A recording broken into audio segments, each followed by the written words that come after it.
UDF സർക്കാർ കേരളത്തിൽ അധികാരത്തിൽ വന്നതോടുകൂടിയാണ് അവർ ഒരു പദ്ധതി തന്നെ കൊണ്ടുവന്നത്. അതായത് സ്ത്രീകൾക്ക് KSRTC ബസ്സുകളിൽ സൗജന്യമായി യാത്ര ചെയ്യാനായിട്ട് പ്രിയദർശിനി എന്ന പേരിൽ അവരൊരു പദ്ധതി കൊണ്ടുവന്നു. ആ പദ്ധതി KSRTCയിലെ മിക്ക ബസ്സുകളിലേക്കും വ്യാപിച്ചു. അങ്ങനെ വലിയ രീതിയിൽ സ്ത്രീകളുടെ ഒരു പങ്കാളിത്തം ഈ പ്രിയദർശിനി പദ്ധതിയിലുണ്ട്. അത് പൂർണ്ണമായി വിജയമാണ് എന്നാണ് KSRTCയും അതോടൊപ്പം തന്നെ UDF സർക്കാരും പറയുന്നത്. എന്നാൽ ഇവിടെ ഇപ്പോൾ ജന്മഭൂമി റിപ്പോർട്ട് ചെയ്ത ഒരു കാര്യമുണ്ട്. അതിൽ ജന്മഭൂമി എന്ന പത്രം പറയുന്ന ഒരു പ്രധാനപ്പെട്ട കാര്യം, സ്ത്രീജനങ്ങൾ സൗജന്യ യാത്ര ആരംഭിച്ചതോടെ ജില്ലയിലെ KSRTC ബസ്സുകൾ പൂർണ്ണമായും തിങ്ങി നിറഞ്ഞിരിക്കുകയാണ്. സൗജന്യമെന്ന ആനുകൂല്യം ആളുകളെ ആകർഷിച്ചെങ്കിലും അതോടൊപ്പം യാത്രക്കാരുടെ സുരക്ഷയെ ചോദ്യം ചെയ്യുന്ന സ്ഥിതിയാണ് ഉണ്ടായിരിക്കുന്നത്. 50 പേർക്ക് ഇരുന്ന് 13 പേർക്ക് നിന്നും യാത്ര ചെയ്യാനുള്ള പെർമിറ്റുള്ള ബസ്സിൽ 100 മുതൽ 130 വരെ അധികം ആളുകളാണ് യാത്ര ചെയ്യുന്നതെന്നാണ് ജന്മഭൂമി റിപ്പോർട്ട് ചെയ്യുന്നത്. തിക്കും തിരക്കും കാരണം പല സ്റ്റോപ്പുകളിലും ബസ്സുകൾ നിർത്താൻ പോലും കഴിയാത്ത അവസ്ഥയാണ്. സ്ത്രീകൾ ഉൾപ്പെടെയുള്ള യാത്രക്കാർ ബസ്സിന്റെ സ്റ്റെപ്പുകളിൽ തൂങ്ങിയാണ് യാത്ര ചെയ്യുന്നത്. അമിത തിരക്ക് കാരണം പലപ്പോഴും കണ്ടക്ടർക്ക് ടിക്കറ്റ് നൽകാൻ കഴിയാത്ത അവസ്ഥയും ഉണ്ടാകുന്നുണ്ട്. ജില്ലയിലെ മിക്ക റൂട്ടുകളിലും ഓടുന്ന കാലപ്പഴക്കം ചെന്ന ബസ്സുകളാണ്. ആ കാര്യത്തിൽ സ്വാഭാവികമായിട്ടും യാത്രക്കാർ എല്ലാ കാലത്തും കുറ്റം പറയുന്ന ഒരു പ്രധാനപ്പെട്ട കാര്യമാണ്. കാരണം KSRTC ഉപയോഗിക്കുന്നത് കാലപ്പഴക്കം ചെന്ന ബസ്സാണ്.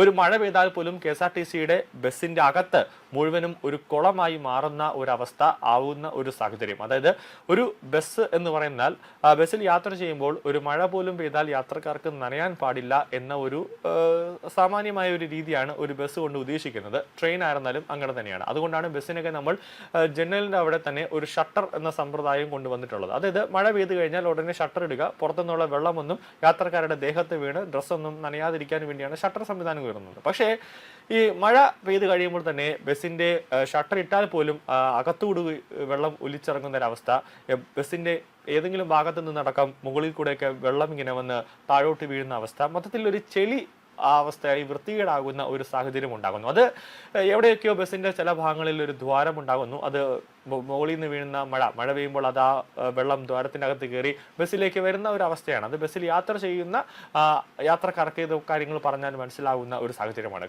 കൂടാതെ ഈ തിങ്കൾ മുതൽ വെള്ളി സമയങ്ങളിലൊക്കെ ആയിട്ട് കൂടുതൽ ഈ സർക്കാർ ജീവനക്കാരടക്കം അല്ലെങ്കിൽ സ്ത്രീകളടക്കം ജോലിക്ക് പോകുന്ന ഒരു സാഹചര്യമാണ്. കാരണം ശനി ഞായർ എന്നൊക്കെ പറയുമ്പോൾ സ്വാഭാവികമായി അവധിയൊക്കെ കിട്ടാനുള്ള സാഹചര്യമുണ്ട്. അങ്ങനെ ഈ ബസ്സിൽ ഈ യാത്രക്കാരുടെ, അതായത് വനിതാ യാത്രക്കാരുടെ എണ്ണം ക്രമാതീതമായി വർദ്ധിക്കുമ്പോൾ പുരുഷ യാത്രക്കാർക്ക് ബസ്സിൽ യാത്ര ചെയ്യാൻ പറ്റാത്ത ഒരു ബുദ്ധിമുട്ട് ഉണ്ടാകുന്നുണ്ട്. അവർ ഈ പ്രിയദർശിനി ബസ് അല്ലാത്ത മറ്റ് ബസ്സുകളെ കാത്ത് അവർ നിൽക്കുമ്പോൾ അവർക്കൊരു സമയനഷ്ടം കൂടി ഉണ്ടാകുന്നുണ്ട്. കാരണം പ്രിയദർശിനി ബസ്സിൽ സ്ത്രീകൾ കയറി കഴിഞ്ഞാൽ അവിടെ യാത്രക്കാർക്ക് ഇരിക്കാനുള്ള, അതായത് സാധാരണ ആണുങ്ങൾക്ക് ഇരിക്കാനോ അല്ലെങ്കിൽ മുതിർന്നവർക്ക് ഇരിക്കാനുള്ള സീറ്റുകളിൽ പോലും, അന്ധന്മാർക്ക് ഇരിക്കാനുള്ള സീറ്റുകളിൽ പോലും അവർ കയറി കൈയടക്കുന്ന ഒരു സാഹചര്യം ഉണ്ടാകാറുണ്ട്.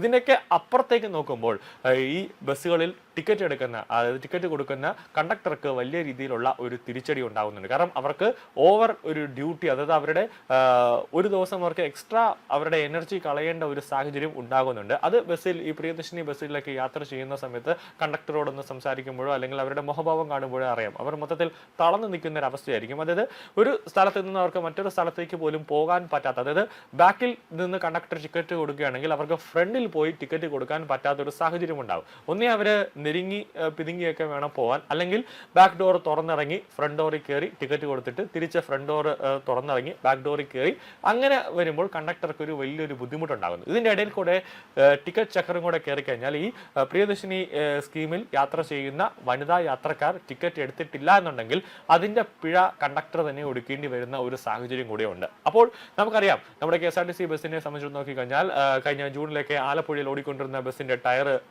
ഊരിത്തെറിച്ച ഒരു സാഹചര്യം, പിന്നെ നെടുമങ്ങാട് കരകുളത്ത് വെച്ചിട്ട് ഓടിക്കൊണ്ടിരുന്ന ബസ്സിന്റെ ടയർ ഊരിത്തെറിച്ച ഒരു സാഹചര്യം, 2-3 ദിവസം മുമ്പ് തന്നെ ബസ് വഴിയിൽ ബ്രേക്ക് ഡൗൺ ആയി നിൽക്കുന്ന ഒരു സാഹചര്യം ഉണ്ടായി. കഴിഞ്ഞ മാസം അവസാനത്തെ ആഴ്ച പ്ലാമൂട് ജംഗ്ഷൻ, പ്ലാമൂട് ജംഗ്ഷനിൽ വെച്ചിട്ട് സിഗ്നലിൽ അവിടെ KSRTC ബസ് ഉച്ചയ്ക്ക് ബ്രേക്ക് ഡൗൺ ആവുന്ന ഒരു സാഹചര്യം ഉണ്ടായി. അവസാനം അവിടെ യാത്രക്കാരൊക്കെ ഇറങ്ങി ബസ് തള്ളുന്ന ഒരു സാഹചര്യമാണ് ഉണ്ടായത്. അപ്പോൾ ബസ്സിന്റെ ഒരു കാലപ്പഴക്കം, ബസ് ഓടുമോ ഇല്ലയോ എന്നതുപോലും കണ്ടക്ടർക്കോ അല്ലെങ്കിൽ ഡ്രൈവർക്കോ പോലും യാതൊരു ധാരണയുമില്ല.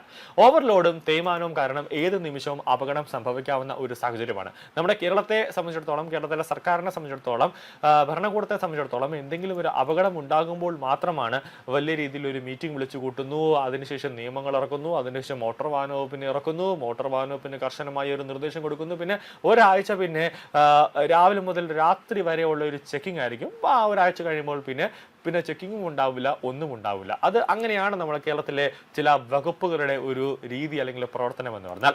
പിടിച്ചു നിൽക്കാൻ പോലും സ്ഥലമില്ലാത്തൊരവസ്ഥ, വീണാൽ ആർക്കും ഒരു രക്ഷയില്ല എന്നതാണ് നിത്യയാത്രക്കാർ പറയുന്നത്. ഈ പ്രിയദർശിനി ബസ്സിൽ സ്ത്രീകളുടെ എണ്ണം ഇങ്ങനെ കൂടുമ്പോൾ, അതായത് അവർക്ക് ഒരു സാധാരണ യാത്രക്കാർ നിൽക്കുന്നതിനെ കാട്ടി കൂടുതൽ യാത്രക്കാരുടെ എണ്ണം ബസ്സുകളിൽ കൂടുമ്പോൾ മോഷണം ഉൾപ്പെടെയുള്ള സാഹചര്യങ്ങൾ അവിടെ ഉണ്ടാകാനുള്ള ഒരു സാധ്യതയും ഉണ്ടാകുന്നുണ്ട് എന്ന കാര്യം കൂടി യാത്രക്കാർ KSRTCയും കൂടെ ശ്രദ്ധിക്കേണ്ടതാണ്. തിരക്ക് കാരണം പല സ്റ്റോപ്പുകളിൽ ബസ് നിർത്താതെ പോകുന്നതും പ്രശ്നങ്ങൾക്ക് കാരണമാകുന്നുണ്ട്. സ്റ്റോപ്പിൽ നിന്ന് കയറിയില്ലെങ്കിൽ പിറ്റേ ദിവസം അതേ ബസ്സിലെ ജീവനക്കാർക്കും യാത്രക്കാർക്കും നേരെ ചിലരിൽ നിന്ന് ഭീഷണിയും അസഭ്യ വർഷവും ഉണ്ടാകുന്നുണ്ടെന്ന പരാതിയും ഉയരുന്നുണ്ട്. കാസർഗോഡ് മംഗലാപുരം റൂട്ടുകളിലാണ് ഇങ്ങനെ ഏറ്റവും കൂടുതൽ തിരക്ക് അനുഭവപ്പെടുന്നത്. സൗജന്യ യാത്ര എന്ന സർക്കാർ തീരുമാനം ജനങ്ങൾക്ക് ആശ്വാസമാണെങ്കിലും അതിന് അനുപാതികമായി കൂടുതൽ ബസ്സുകളും സർവീസുകളും ഏർപ്പെടുത്താത്തത് ആനുകൂല്യത്തെ ദുരിതമാക്കി മാറ്റുകയാണെന്ന് പൊതുവെയുള്ളൊരു പരാതിയുണ്ട്. അപകടങ്ങൾ ഉണ്ടാകുന്നതിന് മുന്നേ ജില്ലയിലെ അധിക സർവീസുകൾ നടത്താനും ഓവർലോഡ് തടയാനും കർശന നടപടി സ്വീകരിക്കാനും അധികൃതർ തയ്യാറാക്കണമെന്നാണ് യാത്രക്കാരുടെ പ്രധാന ആവശ്യം.